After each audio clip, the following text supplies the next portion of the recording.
She tries to climb herself out with one good hand and, oh, I don't like the looks of this. Oh! Alright. The team who brought you Scream and Scream 6 is having a wedding to die for. Join JoBlo Horror as our +1 as we crack one open and cha-cha slide our way through Radio Silence's horror comedy. And now, please welcome to the stage our bartender, Mike Conway. Welcome to Horror Party Movies, folks, where we take our favorite horror films and make a fun game out of it. I'm Mike Conway, and today we are playing a game of hide and drink with Ready or Not, released in 2019. Ready or Not follows Grace, a young bride who marries the man of her dreams, who has it all: charm, looks, and a ridiculously wealthy family with a demented tradition. On her wedding night, Grace is forced into partaking in their tradition by playing a random game. However, when she chooses hide and seek, her seemingly innocent family game night turns into her worst nightmare where she must fight to stay alive. In-laws, am I right? And speaking of traditions, as always, I'll provide a drink recipe to tie along with the movie. Right after these credits.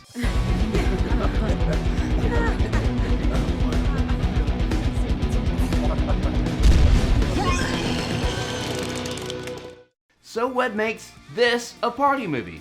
Well, according to this scale compiled by the finest scientists, Ready or Not is best enjoyed with a fancy drink. So grab your bottle of finest cheap-ass champagne and let's make a toast to The Final Bride.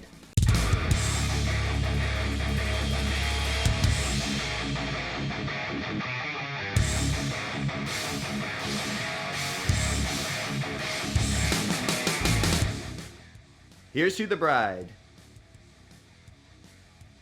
Oh fuck, that's actually pretty good. As with any game, there are basic rules you must follow. Keeping in line with horror tropes, take a drink when someone drinks or does drugs, someone screams, when there is a jump scare, when a car won't start, when there's a clumsy escape, and finally, with any kill. If you are more of an advanced partier, add these modifications to your list. Whenever the name La Belle or Les Domas is mentioned, every time Grace is found, every time Grace rips her dress, and finish your drink at dawn. If alcohol isn't your bag, there are plenty of other things to choose from. Cannabis, if legal in your state, Delta 8, 9, 10, or whatever the hell number they're at now. Caffeine, hot sauce, anything. Just know your tolerance.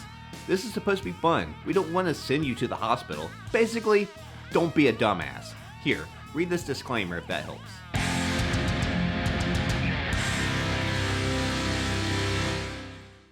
And don't worry, I'll be right here playing along right with you. You ready? Oh, fuck no. Let's party.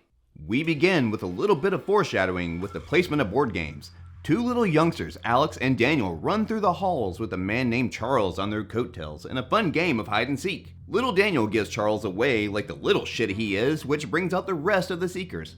His new bride, Helene, tries to stop the family when suddenly Charles gets tagged with a freaking crossbow in the gut. Damn. 30 years later, we see that little Alex is now handsome AF and about to marry a woman named Grace, played by Aussie Samara Weaving, who was recently seen in Radio Silence's Scream 6. Unlike Alex, Grace wasn't born into money, and the only thing she wants to inherit is a forever family. Alex, on the other hand, has kept his distance from his family and even gives his bride a chance to get out before it's too late. Even his older brother Daniel, played by Teen Choice Award winner and Scream 4 alum Adam Brody, agrees his family is shit and probably why he's always 3 OCs to the win the entire time. At the wedding, we meet the rest of these rich dough masses, including the older Helene looking all kinds of pissed. That damn penguin must be still running around the grounds. Meanwhile, Alex's mom, Becky, decides to start the game early. There you are. She shares an instant connection with Grace, letting her know that she too came from a less than fortunate background before marrying into the family. Not to mention, she is also happy she brought Alex back home since he has been gone most of his adult life. After the ceremony, the two newlyweds get right down to business. But Aunt Helene shuts that business down by saying it's time to play a game. Damn, putting the CBs on them. As it turns out, in order for Grace to be formally part of the family, she must play a random game. Not only does Grace know that she will win the shit out of this game, but she also has a pretty cute dance move. Waiting for her downstairs are the main members of the family, including Alex's younger sister Emily, her husband Fitch, their 2 little asshole children, Daniel's wife Charity, the family butler Stevens, and the biggest dumbass of them all, Tony. They all head behind the closed doors in this lovely room of death where Tony tells the story of how his family got their riches from everything from board games to even sporting teams. And to my players, keep up because Les Domas and La Belle are mentioned 7 times. Good luck. It all started when great-grandpappy Les Domas met with a benefactor named La Belle, who said that if he could solve his La Belle configuration, then he would fund all his business endeavors. Well, great-grandpappy won, and now whenever someone new joins the family, a blank card is placed inside the box. It could be any game, but Grace chooses hide and seek. Tony goes over the rules with Grace and tells her after they count to 100, she must stay hidden until dawn. After the security cameras are shut off, the catchiest countdown song is played while Grace runs and hides in the dumbwaiter. While hiding, Tony divvies out a set of weapons to his seekers ranging from shotguns, battle axes, and that freaking crossbow.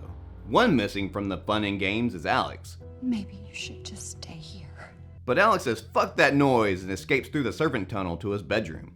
Meanwhile, Grace grows tired of waiting and steps out, ripping off a piece of her dress in the process. She hears one of the maids, so she playfully tiptoes to the room when Alex yoinks her inside. He hides her on the other side of the bed, where he says, "Hush up, you," as Clara the maid enters. Suddenly, Clara gets tagged with a bullet right in the face. This whoopsie of a kill was from the hands of Emily, thinking it was the new bride. Too bad that's a white dress you're wearing there, Grace. While Emily returns to powder her nose, Alex takes Grace through the tunnels. Wait, I need you to... He tells her exactly what the fuck is going on and says she picked the wrong bad card.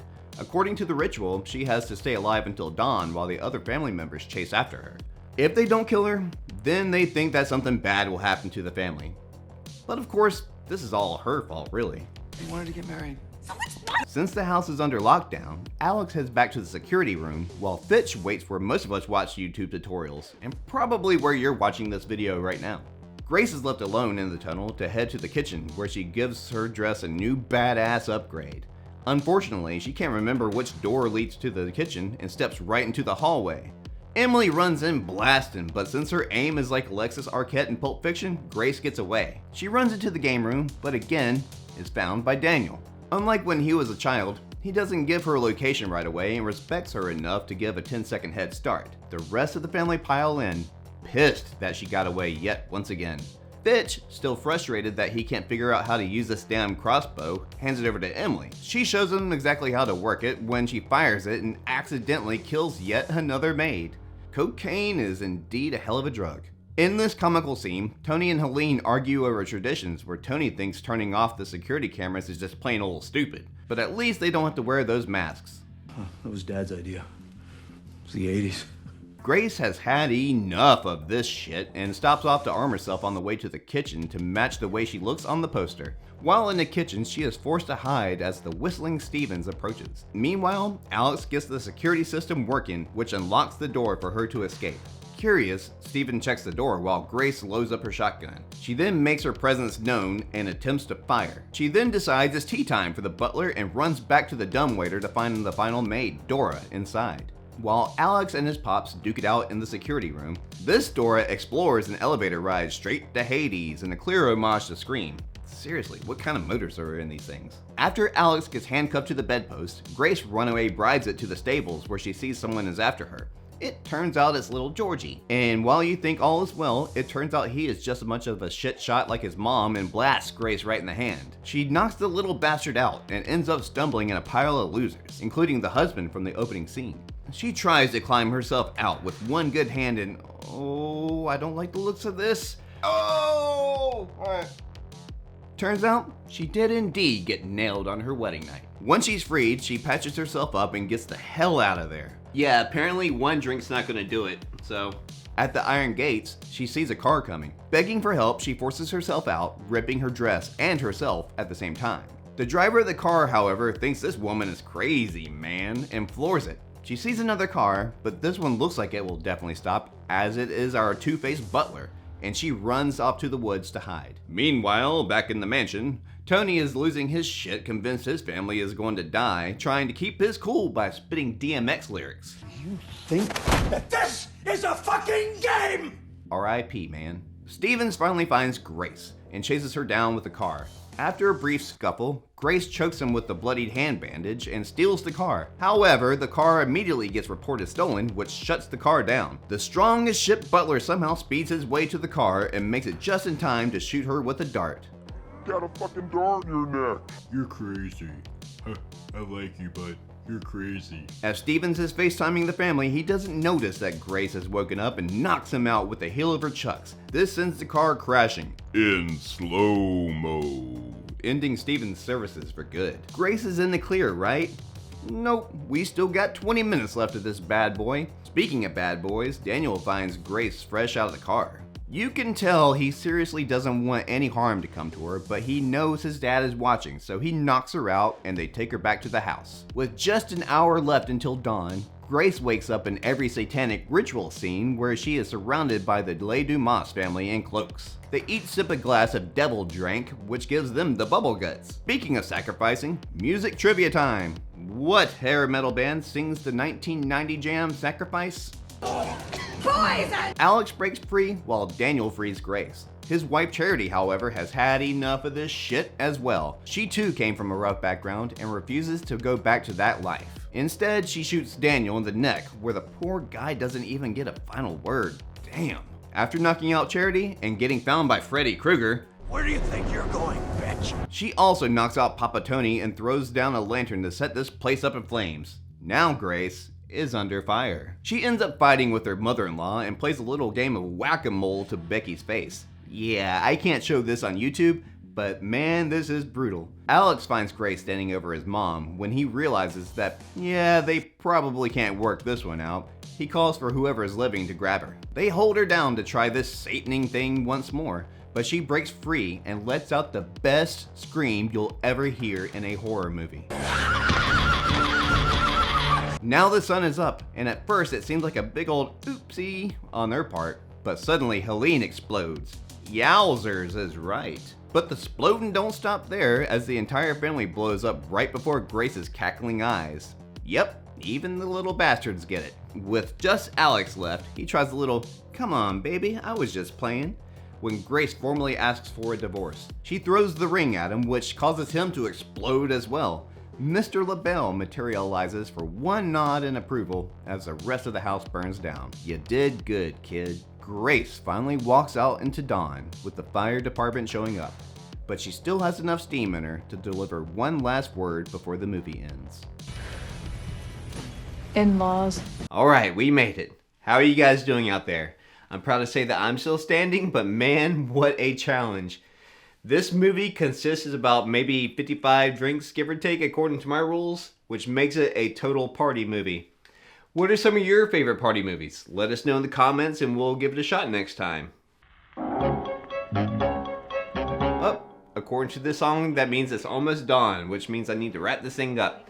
Until next time, guys.